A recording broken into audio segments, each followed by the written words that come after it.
Ito nga pala ang patient natin today. Umuwi ng Pinas para dito magpagawa ng kanyang dream smile. Ito ang case niya, wala na siyang ngipin sa magkabilaang side.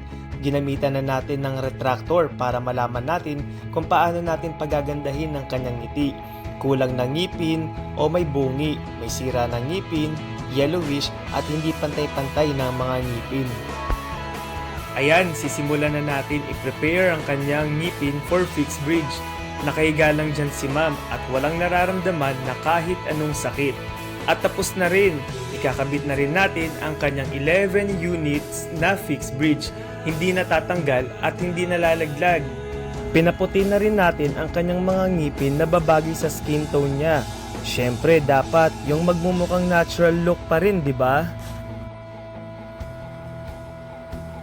Ma'am, smile ka nga po ng malaki. Wow, ang ganda! Hindi mong iisipin na naka-fixed bridge si ma'am. From bungi to no more bungi. Kinuha din natin ang perfect size and perfect shape na babagay kay ma'am. Promise, hindi na sayang ang uwi niya dito sa Pinas. Smile dream come true.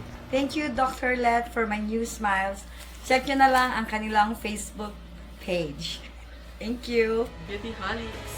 Beauty Holics.